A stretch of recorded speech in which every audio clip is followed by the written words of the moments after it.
नमस्कार साथियों, कैसे हो आप। आशा उम्मीद करता हूँ कि आप सब कुशल मंगल होंगे, स्वस्थ होंगे और पढ़ने में भी व्यस्त होंगे। तो साथियों, मैं आपका अपना भीमसेन भाटी आज फिर तक्षशिला 2020 पर लाइव हाजिर हुआ हूँ आपके सामने।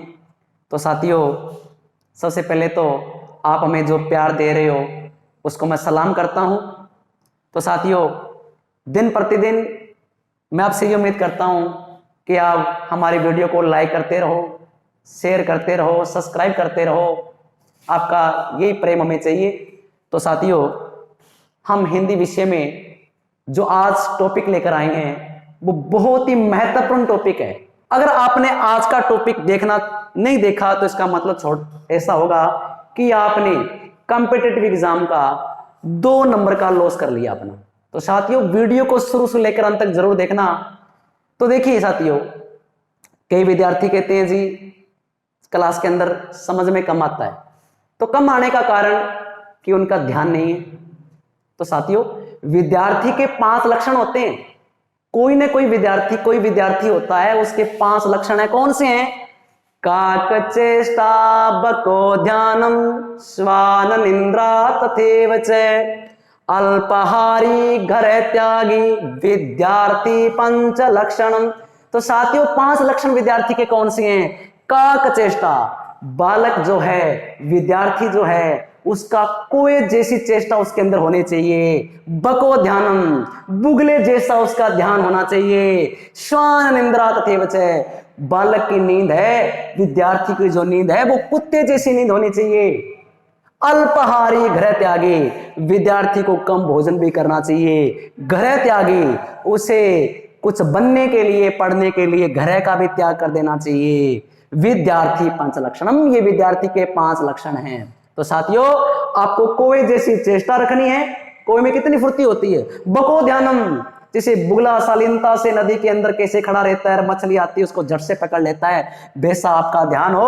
पढ़ाने वाला शिक्षक जो पढ़ा रहा है उसकी बात को आपने ध्यानपूर्वक सुनना है। श्वान निंद्रा तथैव च, कुत्ता देखिए कैसे सो रहा होता है लेकिन पास से निकलते झट से जाग जाता है, वैसी नींद आपकी होनी चाहिए। आपको अपने पढ़ाई की चिंता भी रहनी चाहिए। अल्पाहारी गृह त्यागी, आपको भोजन अलग करना चाहिए, कम भोजन करना चाहिए कि नींद आपको कम आए।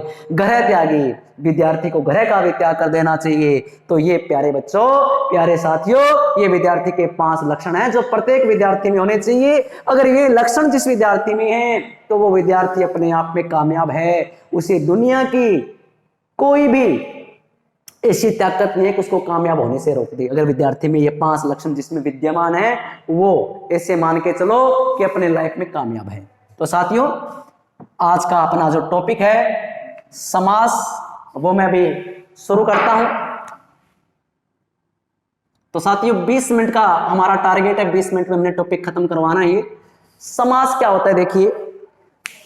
तो समास की परिभाषा देखिए, 2 या 2 से अधिक शब्दों के मेल से नए शब्द बनाने की प्रक्रिया समास कहलाती है। संधि में 2 वर्णों में परिवर्तन होता है, लेकिन यहां क्या कहता है? 2 या 2 से अधिक शब्दों के मेल से शब्द बनाने की प्रक्रिया समास कहलाती है। जैसे रसोई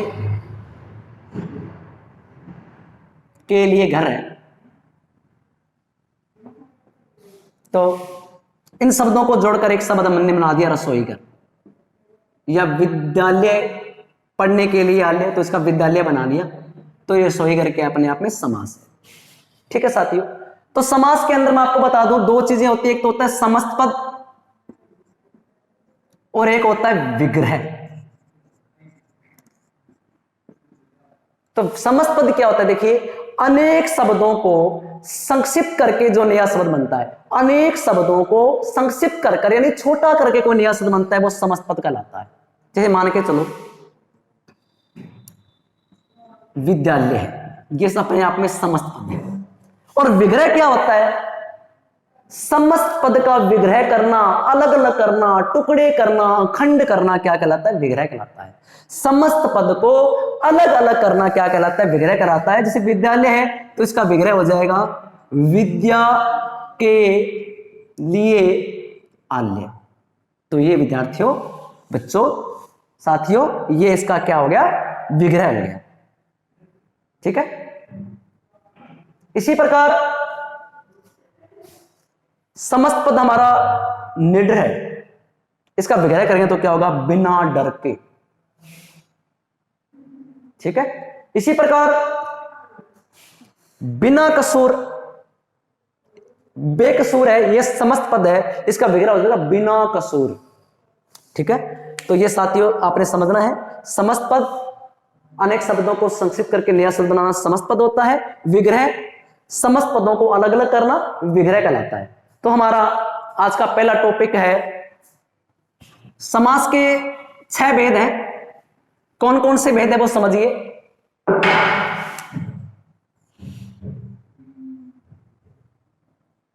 हाँ जी, सबसे पहला इसका भेद होता है अव्ययी भाव समास, और दूसरा भेद होता है इसका तत्पुरुष समास,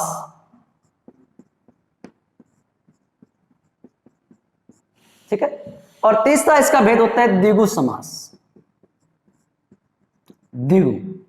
और चौथा इसका भेद होता है द्वंद्व समास, और पांचवा इसका भेद होता है, सॉरी ये आगे पीछे हो गए, इसको कैसे लिख लो कोई दिक्कत वाली बात नहीं। दूसरा भेद आप कर्मधारय समास कर लो, कर्मधारय, चलिए इसको बाद में लिख लो कोई दिक्कत नहीं है।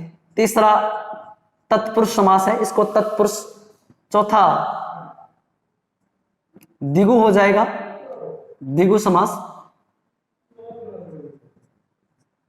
पांचवा द्वंद्व समास हो जाएगा, और छठा हो जाएगा हमारा बहुव्रीहि समास। ये समास के 6 भेद है, अविभाव, कर्मधारय समास, तत्पुरुष समास, द्विगु समास, द्वंद्व समास और बहुव्रीहि समास। तो समास के भेद 6 होते हैं। परीक्षा में आ जाए 4, 5, 3, तो 6 आपने करना है। तो सबसे पहले हम जिक्र करेंगे अविभाव समास के बारे में। तो अविभाव समास क्या होता है देखिए भी,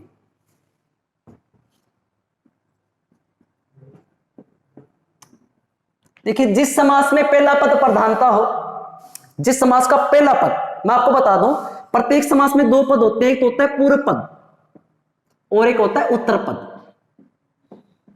पूर्व पद होता है पहले वाला और उत्तर पद होता है बाद वाला, अंत वाला।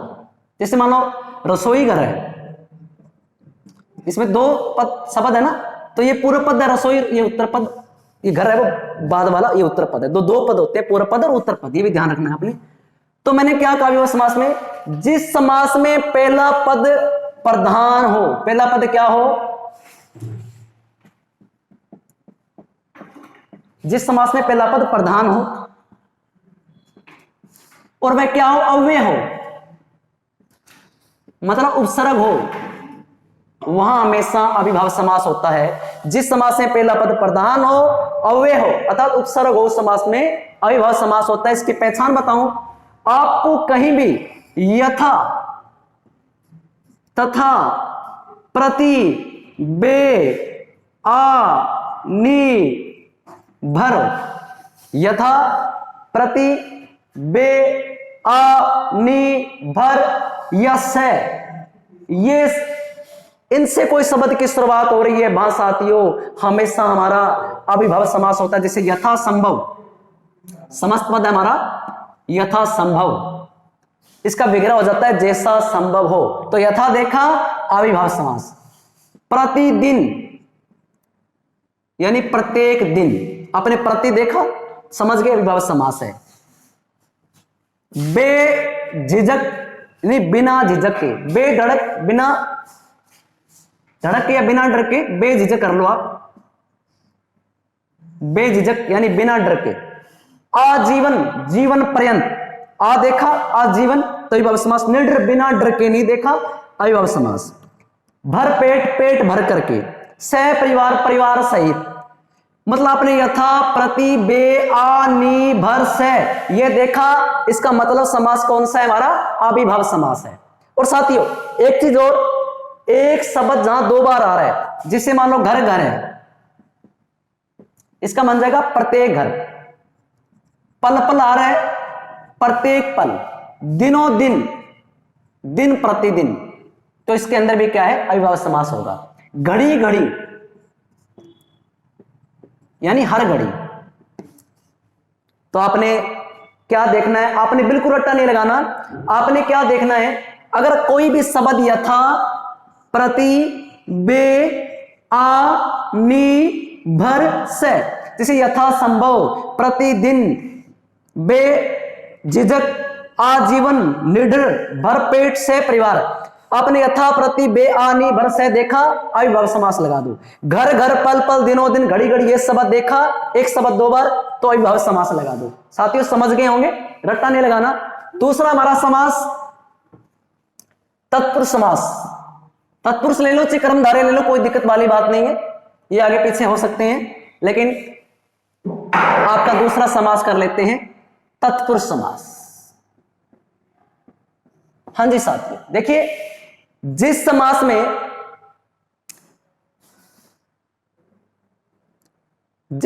में दूसरा पद प्रधान हो, पहला पद गौण होता है, पहले पद का इतना महत्व नहीं होता, दूसरा पद प्रधान हो और दो पदों के बीच विभक्ति चिन्ह दिखाई दे रहा हो, वहां पर हमेशा तत्पुरुष समास होता है। जिस समास में पहला पद गौण, दूसरा पद प्रधान हो, दो पदों के बीच आपने विभक्ति चिन्ह का जिक्र हो रहा हो, वहां पर समास होता है तत्पुरुष समास। ठीक है, मतलब पहला पद है वो गौण होता है, इतना ज्यादा उसका आधार नहीं होता, उतना ज्यादा इसका काम नहीं होता, और दूसरा पद होता है वो प्रधान होता है, तत्पुरुष यानी दूसरा पद वो प्रधान होता है, उसी की प्रधानता होती है, और विग्रह करने पर विभक्ति चिन्ह का जिक्र होता है। ठीक है, वो होता है तत्पुरुष समास। तो साथ ही इसके वैसे भेद है आगे, जैसे कर्म तत्पुरुष है, करण तत्पुरुष है, संप्रदान तत्पुरुष है, अपादान तत्पुरुष है, समन तत्पुरुष है, अधिकरण तत्पुरुष है, ये इसके भेद है, इसके 6 भेद हैं तत्पुरुष समास के आगे।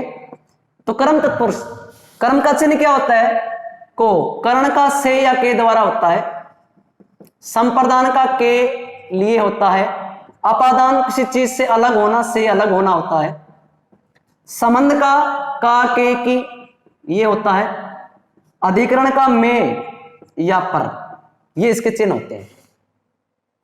तो मान के चलो आपका पहला आ गया, कर्ता ने कर्म को, जैसे मान लो मैं कह दूं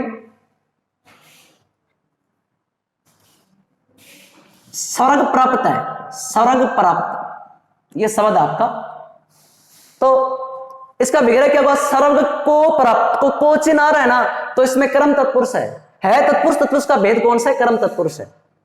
स्वर्ग प्राप्त हो सकता है, या जैसे करण से के द्वारा है, तुलसी कृत कोई चीज है वो तुलसी कृत यानी तुलसी के द्वारा कृत, हस्तलिखित हाथ के द्वारा लिखित, तो करण तत्पुरुष समास आ जाएगा।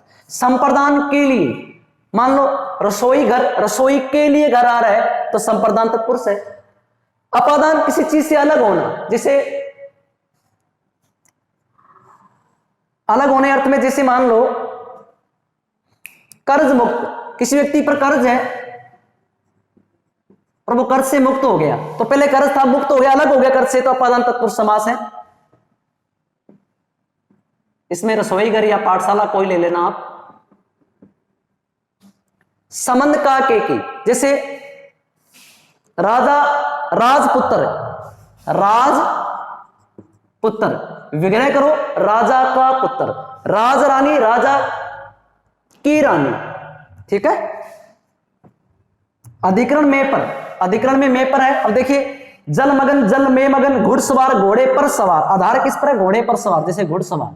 तो इन सभी के अंदर क्या है, आपने देखता है अगर को का चिन्ह आ रहा है तो कर्म तत्पुरुष समास है, अगर से या के द्वारा का आ रहा है तो कर्म तत्पुरुष समास है, अगर के लिए आ रहा है रसोई घर, रसोई के लिए, अगर पाठशाला, पाठ के लिए, पढ़ने के लिए शाला, जेब खर्च, जेब के लिए खर्च। अपादान से अलग होना, कर्ज मुक्त है, जैसे कर्ज से मुक्त, बाढ़ पीड़ित, बाढ़ से पीड़ित, तो बाढ़ से पीड़ित में ही आ जाएगा भी कर्म तत्पुरुष समास है। अपादान से अलग होना, संबंध का के की, जैसे राजा पुत्र, वायु पुत्र, वायु का पुत्र, अंजनी पुत्र, अंजनी का पुत्र, तो का के की, तो संबंध तत्पुरुष समास है। अधिकरण में पर इसका चिन्ह होगा, घोड़े पर सवार, जल मगन, आप बीती, आप पर बीती, तो ये तत्पुरुष समास के उदाहरण है। नेक्स्ट आपका कर्मधारय समास है, कर्मधारय समास। देखिए साथियों, कर्मधारय समास में क्या होता है,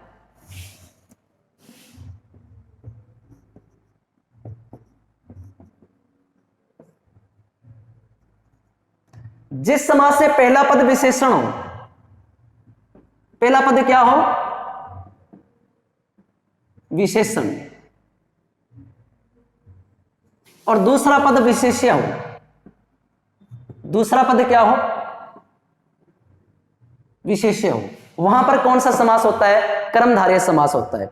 जिस समास में पहला पद विशेषण दूसरा पद विशेष्य हो वह कर्मधारय समास होता है। विशेषण संज्ञा तथा सर्वनाम की विशेषता बताने वाले, विशेष्य जिसकी विशेषता बताई जा रही है। मान लो जैसे मैं कह दूं, अभी देखिए इसका एग्जांपल मैं अभी सोच रहा हूं कर्मधारय समास का। जैसे हरी मिर्च है, हरी क्या है, विशेषण है, पर किसकी विशेषता बता रहे, मिर्च का, तो विशेषण और विशेष्य है ना। हरी है जो मिर्च, लाल मिर्च लाल है, ये मतलब विशेषण है, इसकी विशेषता बता रहे हैं हरा रंग, और किसकी विशेषता बताई जा रही है, मिर्च की, तो मिर्च क्या है, विशेष्य। तो जिस समास में विशेष्य विशेषण हो या उपमेय उपमान हो वहां पर कर्मधारय समास होता है। हरी मिर्च, लाल मिर्च, नीलकंठ, नीला है जो कंठ, कंठ है उसकी विशेषता नील बता रहे, तो नील विशेषण है और कंठ विशेष्य है। ठीक है। इसी प्रकार मृग नयन, मृग जैसे, ठीक है, मृग के समान है जो नयन, मृग नयन, किसी औरत है कोई और, उसके नयन है वो मृग के समान है, तो मृग नयन, तो मृग है वो विशेषण है, और किसकी विशेषता है, नयन की, तो नयन किया है विशेष्य है, तो इसमें कर्मधारय समास हमारा हो गया। ठीक है साथियों। फिर आगे क्या है, इसके बाद हमारा है द्विगु समास। द्विगु, द्विगु समास में क्या होता है, जिस समास का पहला पद संख्यावाची हो, जिस समास का जो पहला पद होता है वो संख्यावाची हो और विग्रह करने पर समस्त समूह का बोध करवा रहा हो, वो हमें द्विगु समास होता है। जैसे मान के चलो दोपहर है, समस्त पद है दोपहर, विग्रह करेंगे दोपहर का समय, ठीक है, दोपहर, दोपहर, चौराहा, चार राहों का समूह है चौराहा है, इसमें भी द्विगु समास है, गिनती का जिक्र आ रहा है। त्रिनेत्र, तीन नेत्रों का समूह है, ठीक है। दशानन, 10 आनंद का समूह है, तो इसमें द्विगु समास है, और दशानन में बहुव्रीहि समास भी आगे बताएंगे। त्रिनेत्र, तीन नेत्र का समूह द्विगु समास है, इसमें बहुव्रीहि भी है, तीन है नेत्र जिसके किसी अन्य का बोध करवा रहे हैं वहां पर बहुव्रीहि होगा, आगे पढ़ेंगे हम। ठीक है, तो इस प्रकार द्विगु समास होगा संख्यावाची वाला। और अगला हमारा समास है द्वंद्व। द्वंद्व समास क्या होता है साथियों, जिस समास में दोनों पद प्रधान हो, मतलब दोनों पदों की प्रधानता हो, विग्रह करने पर क्या बचता है, और, तथा, या, अथवा, ये बच रहा है, वहां पर द्वंद्व समास होता है। जैसे माता पिता, इसमें योजक चिन्ह भी होता है, तो ध्यान दे लेना। तो योजक चिन्ह वहां एक शब्द 2 बार आए थे, वहां भी आ गया था ये, माता पिता, माता और पिता, भाई बहन, भाई और बहन, ठंडा गर्म, ठंडा या गर्म, केवल दे दे ठंडा गर्म, इसका विग्रह क्या होगा, तो ठंडा और गर्म नहीं, ठंडा या गर्म, छोटा बड़ा, छोटा या बड़ा, ठीक है, भाई बहन, भाई और बहन, ठीक है, अच्छा बुरा, अच्छा और बुरा, अच्छा या बुरा। तो इस प्रकार ये द्वंद्व समास होंगे जिसमें दोनों पद प्रधान होते हैं। और लास्ट आज का हमारा जो समास है वो है साथियों बहुव्रीहि समास। इसमें क्या होता है, जिस समास में कोई अन्य पद प्रधान हो, अन्य पद की प्रधानता जो बताता हूं, अन्य पद की प्रधानता, न तो पहला प्रधान होता है न दूसरा कोई अन्य प्रधान होता है। जिसे मान के चलो पीतांबर है, इसका विग्रह करेंगे हम, पीले हैं अंबर जिसके, अर्थात विष्णु। चक्रधारी, चक्कर हाथ में धारण करने वाला श्री कृष्ण। हलधर, हल को धारण करने वाला। गजानन, गज के समान है आनंद जिसका, तो किसी अन्य का बोध कर अर्थ गणेश, तो बहुव्रीहि समास है। एक दंत, वैसे द्विगु भी है, संख्यावाची, एक है दंत जिसका, तो इसमें क्या हो जाएगा, बहुव्रीहि समास हो जाएगा। ठीक है, तो अपने ध्यान रखने हैं। तो साथियों ये हमारे सारे समास हो चुके हैं, लेकिन थोड़ा सा ध्यान करना, जैसे मान लो आपको आ जाए दशानन आ जाए, सपोज करो जैसे आपको दशानन आ जाए, एक बार परीक्षा में है दशानन में समास है, दशानन में समास है, मतलब कौन सा समास है, तो ए में उसने दे दिया बहुवरी, बी में दे दिया द्विगु, और सी में दे दिया ए और बी दोनों, और डी में कुछ और दे दिया। तो हम 10 है आनंद जिसके बहुवरी कर दिया, नहीं, दो ए और बी दोनों, द्विगु भी तो हो सकता है ना, 10 आनंद का समूह है तो द्विगु, 10 है आनंद जिसके तो बहुवरी, ठीक है। तो इसके अंदर दोनों है। इसी प्रकार त्रिनेत्र, ध्यान रखना त्रिनेत्र के अंदर द्विगु समास भी है, अगर द्विगु ऑप्शन में नहीं है तो बहुवरी करो, बहुवरी नहीं है तो द्विगु करो। अगर ये है तो ऐसे देखो, आप पूरे चारों ऑप्शन जो है चारों को चारों आपने देखने हैं, इस प्रकार आपके जो होंगे, ठीक है। पीतांबर पीले है अंबर जिसके, ठीक है। और पीतांबर में आपका जो है ना, ये पीतांबर है, इसके अंदर आपका कर्मधारय समास भी हो सकता है, क्योंकि अंबर की विशेषता बताया कि वो पीत है। तो किसकी विशेषता बताई? अंबर की। तो ये क्या है? कर्मधारय भी है, और साथ में पील, ठीक है, पीले है जो अंबर है, पीले है अंबर जिसके, तो इसमें बहुवरी समास भी हो जाएगा। तो ये बातें आपने थोड़ी ध्यान रखनी है। तो साथियों, आशा उम्मीद और विश्वास करता हूं कि आपको जो समास है कंपाउंड आसानी से समझ में आ गए होंगे।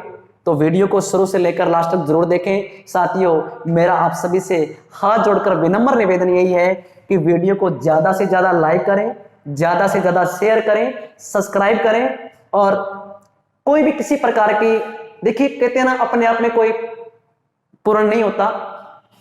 तो साथियों, कोई इसी प्रकार की कोई गलती है तो आप कमेंट में जरूर बताएं, या हमें स्पेशल कॉल आप कर सकते हो, और फेस टू फेस अगर हमें मिलना चाहते हो आप, तो तक्षशिला अध्ययन केंद्र गोरीवाला, संगरिया रोड और हीरो होंडा एजेंसी के बिल्कुल सामने हम आपको हाजिर मिलेंगे। कभी आप हमसे मिल सकते हो। तो आज के लिए इतना ही। जय तो भारतम, जय तो संस्कृतम।